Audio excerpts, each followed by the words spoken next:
नमस्कार, आप देख रहे हैं इंडिया न्यूज। आपके साथ मैं हूं शुभ्रा सुमन। सुशांत सिंह राजपूत को इस दुनिया से गए हुए पूरे 4 महीने से ज्यादा का वक्त हो चुका है, यानी कि 122 दिन। और इन 122 दिनों में अभी तक क्या क्या निकल कर आया, किसको जेल हुई और किसको बेल मिली, कौन गुनहगार निकला और कौन बेकसूर साबित हुआ, ये सब हम आपको अगले आधे घंटे तक बताएंगे। साथ ही ये भी समझाने की कोशिश करेंगे कि कैसे सुशांत केस बिहार की राजनीति का मुद्दा बना और अब बिहार का हर राजनीतिक दल इसे भुनाने की कोशिश कर रहा है।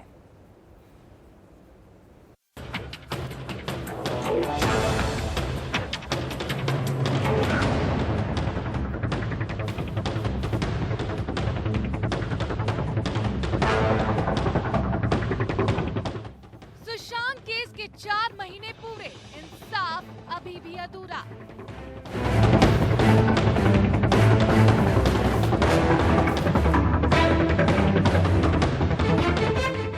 सुशांत के सच का दुश्मन कौन?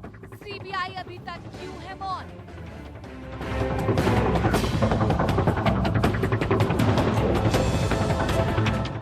रिया बच गई तो आखिर जान किसने ली?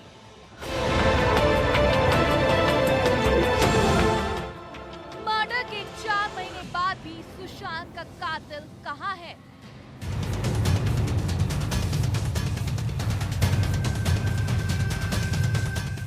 क्या सुशांत की मौत का मुद्दा बिहार चुनाव है मसला?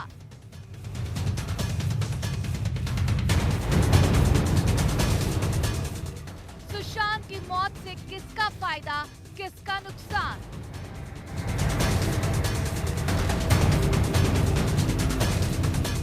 क्या सुशांत को मिलेगा इंसाफ, जानना चाहता है हिंदुस्तान।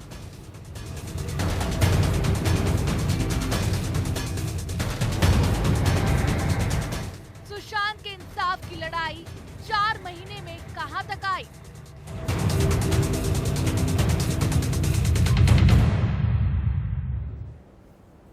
और इसी से जुड़ी हुई एक बड़ी खबर का जल्दी से रुख कर लेते हैं। सुशांत केस में ईडी की बड़ी कार्रवाई हुई है। फिल्ममेकर दिनेश विजान के घर और दफ्तर पर रेड मारी गई है।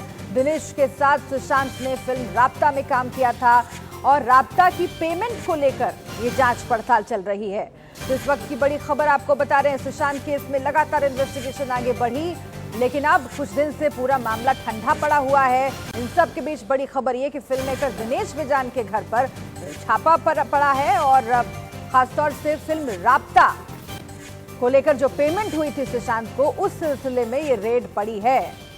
तो ईडी की छापेमारी दिनेश विजान, बड़े फिल्ममेकर दिनेश विजान के घर पर, इस वक्त की बड़ी खबर आपको बता रहे हैं। ईडी शुरुआत से ही जांच कर रही है इस पूरे मामले की, क्योंकि कई तरह की अनियमितताएं सुशांत सिंह राजपूत के बैंक अकाउंट्स में, उन ट्रांजैक्शंस में मिली थी। पहले रिया चक्रवर्ती का, उनके पूरे परिवार का नाम सामने आया। अब जाकर ये इन्वेस्टिगेशन जब आगे बढ़ी है तो दिनेश विजान, फिल्ममेकर दिनेश विजान के घर पर छापा मारा है ईडी ने। दिनेश विजान और सुशांत सिंह राजपूत ने फिल्म राब्ता में एक साथ काम किया था और इस फिल्म को लेकर जो पेमेंट हुई थी, अब वो संदेह के घेरे में है और उसी की जांच पड़ताल के लिए ईडी छापेमारी कर रही है। दिनेश विजान के घर पर पहुंची ईडी की टीम और छापेमारी की गई। 4 महीने पूरे हो चुके हैं सुशांत सिंह राजपूत को गए हुए, लेकिन इंसाफ अभी भी नहीं मिला है। इंसाफ का इंतजार अभी भी सुशांत के चाहने वालों को, उसके परिवार को है। और इन सब के बीच कई बड़ी जांच एजेंसियां जांच पड़ताल करती हुई ईडी की जांच में ये अपडेट है जो हम आपको बता रहे हैं। दिनेश विजान जो फिल्ममेकर हैं, उन तक पहुंची है जांच की आंच और उनके घर पर छापा पड़ा है ईडी का। कई तरह की अनियमितताएं सुशांत सिंह राजपूत के मामले में और उनके बैंक अकाउंट को लेकर के सामने आई, जिनकी एक एक करके ईडी पड़ताल करती चली गई। और इसी सिलसिले में अब ये बहुत महत्वपूर्ण छापेमारी, बहुत महत्वपूर्ण कार्रवाई हुई है। इससे जो कुछ निकलेगा अब आगे, उसके जरिए ईडी ये समझने की कोशिश करेगी कि आखिर और कौन कौन से लोग थे जिन्होंने सुशांत सिंह राजपूत के आखिरी दिनों में उनके साथ ट्रांजैक्शन किया और उसमें किस तरह की अनियमितताएं या किस तरह की गड़बड़ियां दिखाई दे रही हैं। तो यह अहम खबर हम आपको बता रहे हैं। फिल्म राब्ता के मेकर दिनेश विजान, उनके घर ईडी ने छापेमारी की है। राब्ता की पेमेंट को लेकर ये जांच पड़ताल चल रही है। इस वक्त की बड़ी खबर, ईडी की जांच की जद में अभी कई बड़े चेहरे आ चुके हैं और आगे भी ये माना जा रहा है कि कई चेहरे इस जद में आएंगे। क्योंकि शुरुआत से ही ये कहा गया कि कई तरह की ऐसी कंपनियों की मिलीभगत रही जिसकी वजह से सुशांत सिंह राजपूत के ट्रांजैक्शंस जो हैं उनके बैंक अकाउंट में कुछ गड़बड़ियां की गई थी। अभिषेक का हम सीधे रुख कर लेते हैं। मुंबई से हमारे संवाददाता जुड़ गए हैं हमारे साथ। अभिषेक, दिनेश विजान के घर पर छापेमारी, ये कितनी महत्वपूर्ण और जो बरामदगी हुई है उसके बारे में क्या जानकारी मिली है अभी तक? देखिए, बरामदगी क्या क्या हुई है वह जानकारी अब तक तो नहीं मिली है, लेकिन हाँ, यह साफ हो चुका है कि ईडी को कई सारे अहम दस्तावेज, कई सारे अहम जानकारियां विजान के घर से हाथ लगी हैं। विजान घर के नहीं बल्कि जो उनकी ऑफिस है सांताक्रूज में, इन तमाम जगहों से बहुत ज्यादा जानकारियां हाथ लगी हैं। आपको देखिए बता दूं, 2017 में जो ट्रांजैक्शन हुआ था रफ्ता फिल्म, जिसमें कि सुशांत और जो उसमें कीर्ति सनन दोनों एक्टर रहे हैं, और इन दोनों लोगों से लगातार पूछताछ होने वाली है। आपको बता दूं, देखिए विजान के घर पर और ऑफिस पर छापेमारी तो चली रही है, लेकिन इसके अलावा इस पूरे राडार पर कीर्ति सनन भी आ चुकी हैं। जो ईडी सूत्रों की माने तो कीर्ति सनन से भी ईडी पूछताछ कर सकती है। जानकारी यह है, देखिए कि क्यों पूछताछ कर रही है। सवाल यह है कि जो उस वक्त लेन देन हुआ था, पैसों का बहुत सारा लेन देन हुआ था, वो लेन देन में बहुत सारा हेराफेरी किया गया है।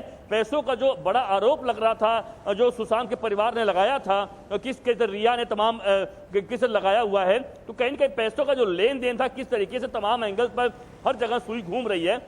और यही कारण है कि ईडी के पास अहम जानकारियां हाथ लगी हैं। और आपको बता दूं, जो कि विजान के घर पर तो छापेमारी चली रही है, उनके ऑफिस छापेमारी चल रही है, तमाम जानकारियां बरामद हो गई हैं, लेकिन अगला नाम जो ईडी सूत्र बता रहे हैं, क्योंकि जो कीर्ति सनन जो कि उसमें फिल्म में रही हुई है, तो उनसे भी तमाम जानकारियों के लिए, भले ही उन्होंने कोई गोलमाल ना किया हो, कोई गड़बड़ी ना की हो, लेकिन ईडी उनसे भी पूछताछ करेगी ताकि और जानकारी उनके द्वारा हाथ लग सकती है।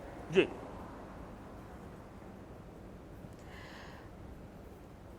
अभिषेक, आपसे ये भी मैं जानना चाहूंगी कि आगे की जो जांच पड़ताल है ईडी की, वो किस तरीके से बढ़ेगी और यहां से जो जानकारियां निकलेंगी। आप कह रहे हैं कि कृति सेनन से भी जांच पड़ताल हो सकती है, लेकिन राब्ता फिल्म ही आखिर क्यों? किस तरह की अनियमितताएं सामने आई जिसके बाद से ईडी जो है इस दिशा में जांच के लिए आगे बढ़ी? देखिए, जो जानकारी आई है कि पेमेंट जो किया गया था, जो एक्टर को जो फीस होती है, फीस किया जाता है, उन तमाम फीस को लेकर हेराफेरी हुई है। और यह हेराफेरी कई सारी जानकारियां ईडी को अपनी जांच पे सामने आई है, और यही कारण है कि पैसा जो दिया गया है और टुकड़ों में दिया गया है, जो दिया गया वापस लिया गया, ऐसे तमाम जानकारियां हाथ लगी हैं। जितना फीस होनी चाहिए, अगर अमूमन लीजिए किसी एक्टर का फीस 5 करोड़ होता है, 5 लाख होता है, उस तरीके से फीस नहीं दी गई, तो फीस गई कहां तो गई कहां। तमाम जानकारियां वजह से हाथ लगी है, और यही कारण है ये बहुत महत्वपूर्ण है, ये बहुत महत्वपूर्ण है, क्योंकि पेमेंट को लेकर ये गड़बड़ियां हैं जिनकी तह तक पहुंचने की ईडी कोशिश करेगी। और इसी सिलसिले में दिनेश विजान के घर पर यह छापेमारी हुई है। आगे जो भी अपडेट होगा अभिषेक हम आपसे लेते रहेंगे। फिलहाल बहुत शुक्रिया।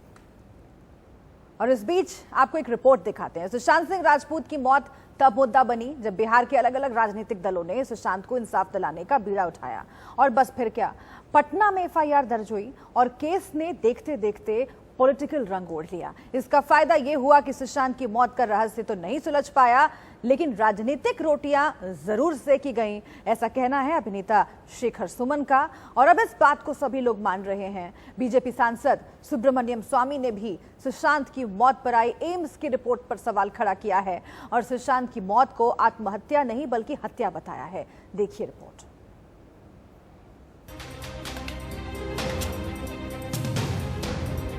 सुशांत सिंह राजपूत जैसा इंसान जो न सिर्फ सपने देखता था बल्कि उनको पूरे करने की हिम्मत भी रखता था।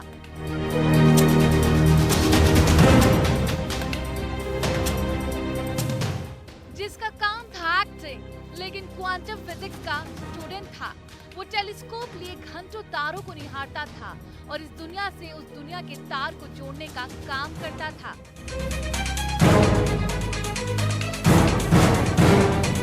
सुशांत सिंह राजपूत जितना शानदार एक्टर, उससे भी शानदार इंसान था, जिसमें ना ही स्टारडम का नशा था और ना ही घमंड। जो भी मिलता उसके साथ हंसकर फोटो क्लिक कराने से गुरेज नहीं करता था, और कभी कभी तो किसी भी भूखी बच्ची को घर ले आता और अपने हाथों से खाना खिलाता।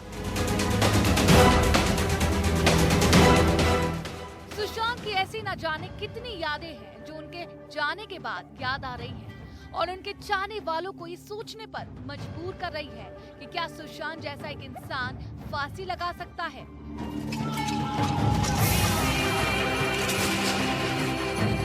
सुशांत की मौत 14 जून को हुई थी और मौत के 4 महीने पूरे होने पर सुशांत की बहन श्वेता सिंह कीर्ति ने सुशांत का एक और अनदेखा मोटिवेशनल वीडियो सोशल मीडिया पर शेयर किया।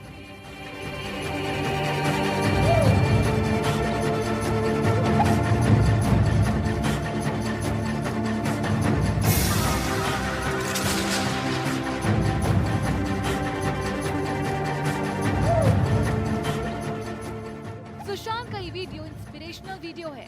सुशांत वीडियो में कड़ी मेहनत करते दिखाई दे रहे हैं। वीडियो को देखने के बाद एक बार फिर से उनके फैंस उन्हें याद कर भावुक हो रहे हैं। तो वहीं दूसरी तरफ बीजेपी नेता सुब्रमण्यम स्वामी ने फिर से इस केस पर बड़ा बयान दिया है। स्वामी ने सोशल मीडिया पर ट्वीट कर मुंबई पुलिस की जांच पर सवाल खड़े कर दिए हैं। जिस ग्लास से सुशांत ने ऑरेंज जूस पिया था उससे प्रिजर्व क्यों नहीं रखा गया? अब हैरानी नहीं होती, मुंबई पुलिस ने तो एक्टर के अपार्टमेंट को भी सील नहीं किया था। सुब्रमण्यम स्वामी का ट्वीट साफ साफ ये इशारा कर रहा है कि सुशांत की मौत आत्महत्या नहीं बल्कि हत्या है। तो इससे इतर अभिनेता शेखर सुमन ने सुशांत की मौत के 4 महीने पूरे होने पर वे सोशल मीडिया पर एक्टिवेट हुए और उन्होंने लिखा, कितने शर्म की बात है कि सुशांत का मामला बिहार चुनावों में नंबर 1 चुनावी मुद्दे के रूप में इस्तेमाल होने जा रहा है।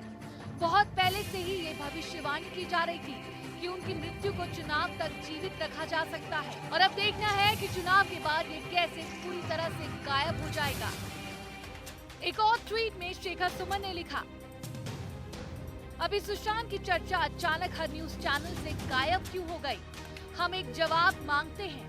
कहाँ गए इतने सारे लोग जिन्हें शक के दायरे में जबरदस्ती लाया गया था? ड्रग्स मामले की जांच भी फुस पटाखा हो गया। सब छलावा है, मक्कारी की इंतहा है। शेखर सुमन यही नहीं रुके, उन्होंने आगे लिखा कि चाहे जो भी हो जाए वो शांत नहीं बैठेंगे, लेकिन हम हार नहीं मानेंगे, हम लड़ते रहेंगे। इसके लिए सच और झूठ, भगवान और शैतान, ईमानदारी और बेईमानी के बीच में एक लड़ाई होगी। देखते हैं कौन जीतता है।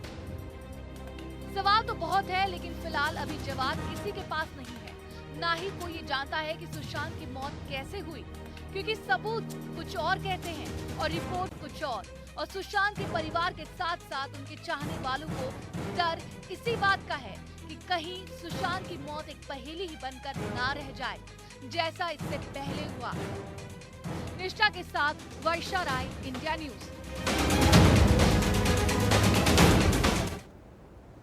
सुशांत सिंह राजपूत की मौत 14 जून को हुई थी और 14 जून से 14 अक्टूबर तक का समय बीत गया, लेकिन सुशांत और उनके परिवार को इंसाफ नहीं मिला। हम अपनी अगली रिपोर्ट में आपको बताएंगे कि सुशांत की मौत वाले दिन से लेकर अभी तक क्या क्या हुआ, कैसे कैसे ये मामला आगे बढ़ा। अपने साथ चली गई। एम्स की फॉरेंसिक टीम 7 सितंबर को मुंबई से दिल्ली लौटी। बताया गया कि अगले 10 दिनों में ये रिपोर्ट सीबीआई को सौंपी जाएगी, लेकिन 28 सितंबर को ये रिपोर्ट सीबीआई को सौंपी गई। जब एम्स इस रिपोर्ट की जांच कर रही थी, तभी सीबीआई के साथ साथ एक और एजेंसी ने सुशांत केस में ड्रग्स का मामला सामने आने पर जांच शुरू कर दी। रिया के मोबाइल से ड्रग्स चैट मिले थे, जिसके बाद यह आरोप लगा था कि क्या सुशांत की मौत ड्रग्स देने से हुई। 28 सितंबर को एनसीबी मुंबई पहुंची और ताबड़तोड़ पूछताछ और गिरफ्तारी की। बड़े चेहरे के तौर पर एनसीबी ने सबसे पहले